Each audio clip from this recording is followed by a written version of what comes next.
So why is it that some people are able to become regular, consistent, even prolific writers, while other people are stuck spinning their wheels, unable to finish anything, or unable to finish anything that they feel is good enough to submit for publication? My name is Hillary Ritz, and I'm the founder of the Summon the Creative Spark program. I'm also a published author, currently working on my 6th novel, and I'm an editor, a writing coach, and a publishing consultant. And I want to share with you a path for creating a writing life that works so that you can reliably get words on the page. Once you get this down, you'll start experiencing the ability to get words when you want them, almost on command, which will completely transform your relationship with writing and change your writing life. Now, trying to develop a productive writing life isn't always as simple as some people seem to make it sound. And to be fair, there are some writers who are able to just sit down and write as if by magic. I've met a few of them. But for most of us, it's really a major challenge. And that's why I'm going to demystify the process, which is going to save you a lot of time and frustration and heartache.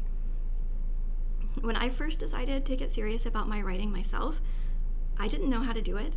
I had decided to devote my time, full time, to being a writer, and yet I could spend hours writing and only get a few paragraphs, and they weren't even paragraphs that I felt good about. And I hated feeling like I was completely lost at sea, like flailing around in the dark. But as I spent years banging my head against this wall, what I eventually discovered is that being able to write is not one problem. It's actually about 10 different problems. You have to solve all of these problems in order to find yourself writing regularly. And this insight was totally unexpected, but it changed everything for me. It has opened the door to my writing and publishing nearly 500,000 words so far. So imagine if you were able to write with ease and enjoyment and without any writer's block. So there are 7 steps to being able to do this. This is the Summon the Creative Spark process. 7 steps to reliably summon your muse.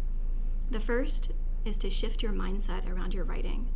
The second is to plan your writing routine. The third is to set up your environment correctly, which involves a lot of factors. 4 is to establish a pre-writing ritual. 5 is to establish the right writing targets for you. 6 is getting accountability. And 7 is learning how to defeat all 5 types of writer's block. And in this video, I want to dive deep into the first step of the Summon Your Creative Spark program, which is to make the mindset shifts that you need. So I'm going to spend a few minutes now diving into this, and I would love it if you would grab a piece of paper and a pen or a pencil, because there's some statements I would love for you to write down as you go through this with me. It will be very powerful for you to write these down and put them somewhere, post them somewhere where you can see them every day. It will make a huge difference. So the first mindset shift, I've placed it first because it is the most important, and that is to begin to see yourself as a writer. Even if you think you're not a very good writer, even if you think you're not writing often enough, even if you don't write very often, the reason for you to go ahead and call yourself a writer now, even if it's only in the privacy of your own mind, you don't have to say it to anyone else, but the reason to do it is because we tend to live into our self-identities. It's that self-fulfilling prophecy thing. If you see yourself as a writer right now, you will find that it naturally makes sense for you to make the time and the space in your life to write. If you see yourself only as someone who wishes they were a writer or wants to be a writer, then you're not seeing yourself as someone who writes now. Mentally, you're putting the writing into the future, into a theoretical future. So you've got to change that. And here's a way that I suggest seeing it. As long as you have wanted to be a writer, you have been a writer. You are just a writer who wasn't writing. It may seem very silly, but I think there's good reason to see it this way, because I think what makes somebody a writer is the desire, the drive, the pull, or the call to write. So go ahead and start telling yourself, I am a writer, and I'd like to start writing more often and get better at it, right? It's so much less of a mental leap to say, I am a writer and I would like to write more often and get better at it, than it is to say, I'm not a writer, but I want to be one. Do you see the difference there? So I would love for you to take out that piece of paper and pen I talked about earlier and go ahead and write down the sentence, I am a writer. And it's okay to add some caveats to that. When I first did this, my sentence was, I am a writer, just not a very good one and not a frequent one. And that's fine. It did the trick. It opened the door for me to start to change how I saw myself. So go ahead and pause the video to do that. So mindset shift number 2 is to understand why you're writing so that you have this to fall back on when the going gets tough. Now, there's no right or wrong reason for writing. Every answer is valid.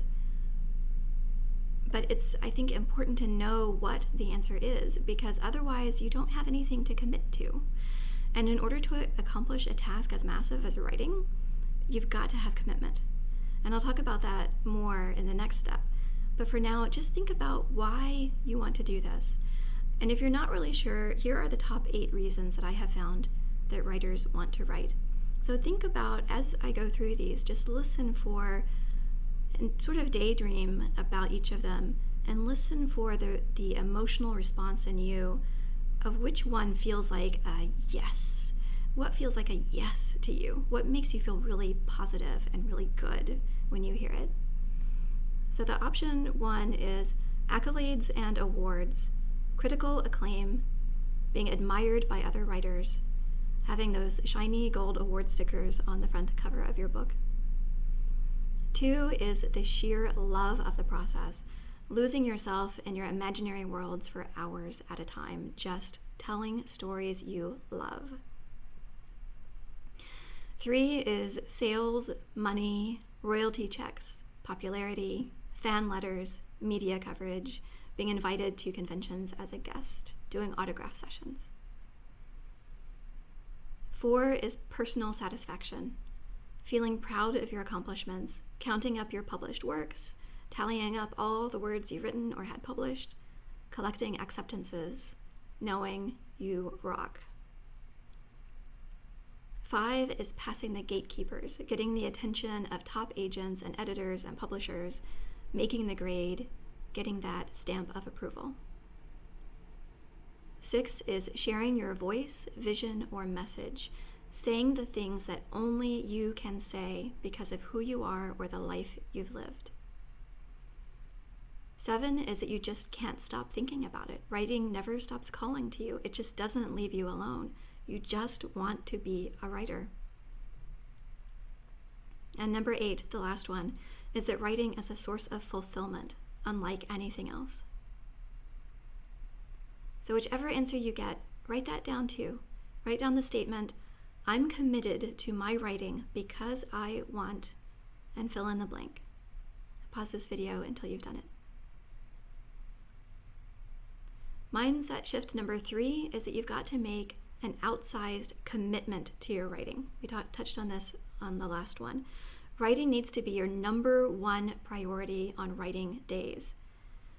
Right now, you're probably, like most writers, letting your writing fall to the very bottom of the to-do list, right? You probably are telling yourself on a regular basis that you will write later, when you're not as tired, when you have more energy, when you feel more inspired. You'll try again tomorrow, next week, next month, after the holidays, whatever it is. And please understand that I'm not trying to criticize you or make you feel bad. I get it completely, believe me. But the problem is that because we keep letting ourselves do this, the weeks and the months go by without words being written, because there are just too many days when writing isn't convenient or doesn't sound appealing. And so to overcome this, you've got to have that sense of commitment. To commit to writing like your life depends on it. Make it an outsized commitment. Because when it comes to writing, you don't have any support or structure on your side. There's no boss demanding results. There's no time clock to punch. There's no office to go to. There's no paycheck as a reward. And there's no one to even disappoint except yourself, right? So the deck is stacked against us, and the only way to succeed against those odds is to make it a do or die approach. I will make writing my number 1 priority on my writing days.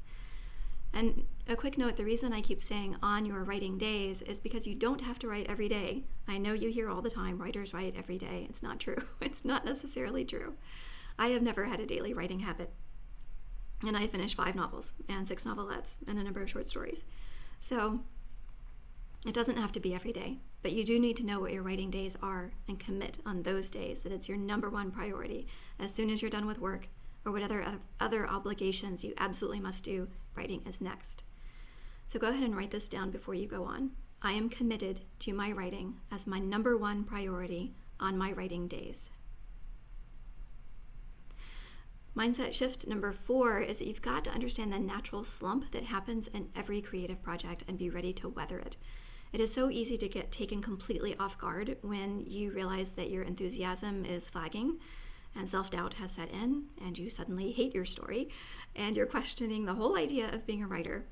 It's very easy to take this as a sign that something is terribly wrong, either with your story or with you, right? And then you either quit or jump to a different project and then you never finish anything, and that feels awful, right? We've got to stop doing that to ourselves. So what we have to realize is that every creative project has this slump. What happens is that our initial enthusiasm can only last so long. Eventually it's going to start wearing off. And about the same time as it's starting to wear off, we also realize that the project is harder than we thought it was going to be, or it's taking longer than we thought it would, or both.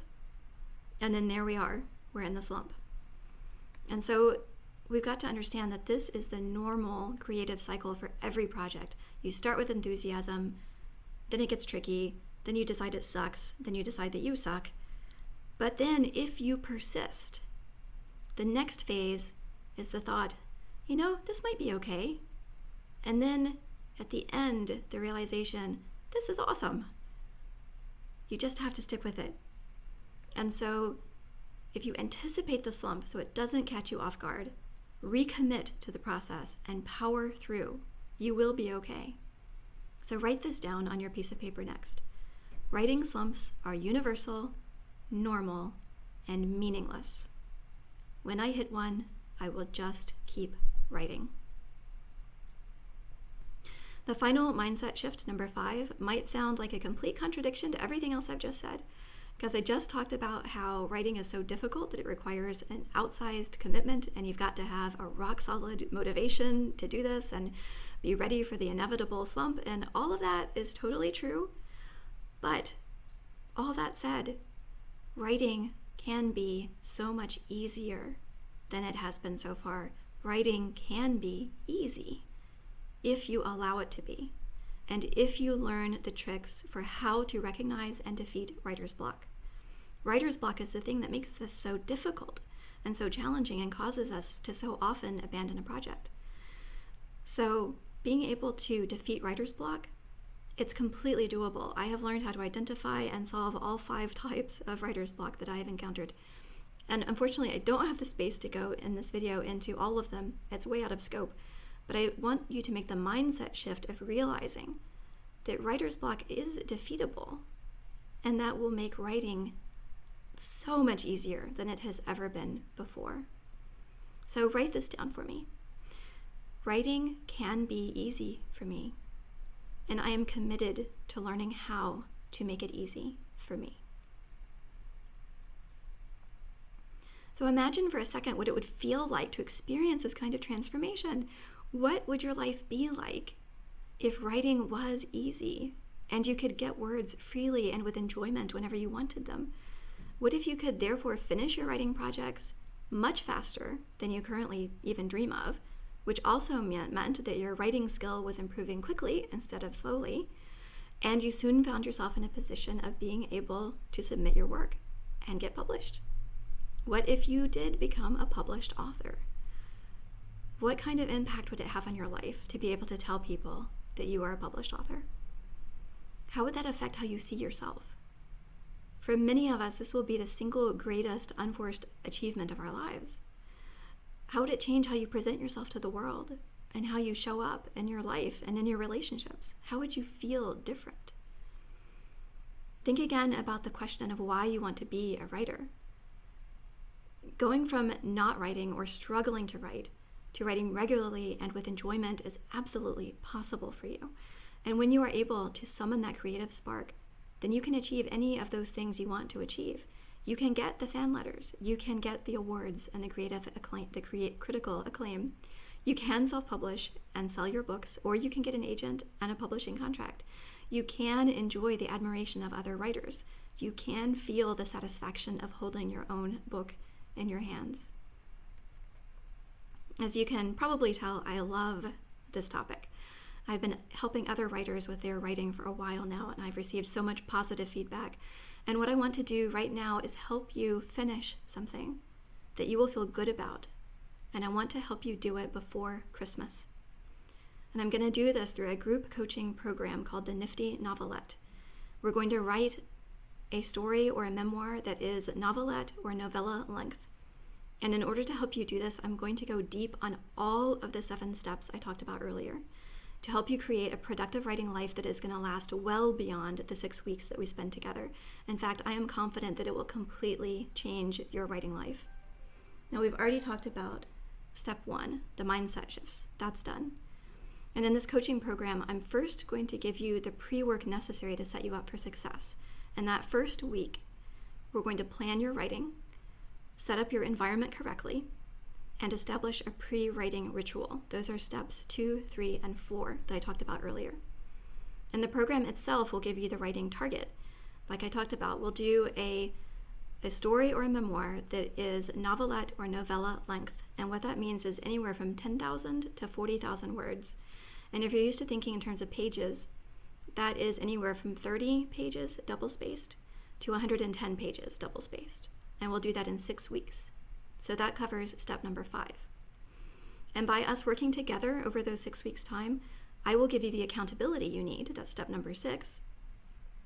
And I will teach you additional ways to get accountability going forward after the program.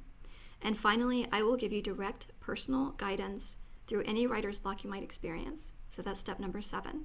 So we will cover all 7 steps to ensure that you actually finish the project during those 6 weeks. And in addition, the pre-work that I give will also help you refine your story premise and story structure. And I will personally review that pre-work and give you constructive and helpful feedback so that you will feel confident starting your story. And there's going to be 6 live calls.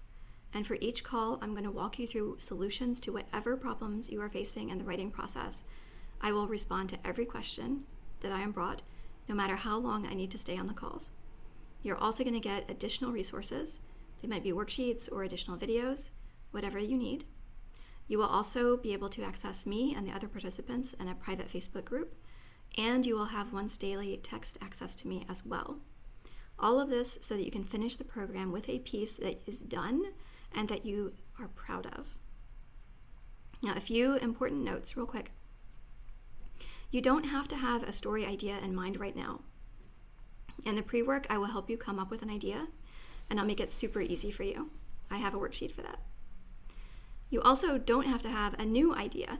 You can continue a story that you were previously stuck on, and this time we will get it finished. And if you're wondering whether you could write this shorter work now and then turn it into something longer later, yes, we will talk about that. And if you're wondering if there's even an audience for novelettes or novellas, because they don't get a lot of talking about, right? The answer is yes, for sure. There are tons of journals and anthologies out there where you can get these published, and we can talk about that. And if you want help doing those submissions, I can help you with that after the program is over. And finally, because I'm also an editor, if you need your piece edited, I can do that for you. And yes, I will be offering a significant discount on my editing services if you sign up for the Nifty Novelette. So join me. There's going to be a limited number of spots in order to really serve each person who joins. And this is going to be coming out very, very soon. So watch your inbox for an email in the next few days where I open up registration for the Nifty Novelette. And I don't know when I'm going to be doing this program again, but I can tell you that this is an opportunity for you to get in on my first offering of this program when it won't be overcrowded. This time through, you will be able to get a ton of my one-on-one attention, and the same thing might not apply the next time I offer it. So be sure to watch your inbox for this time-sensitive offer for the Nifty Novelette. You don't want to miss it.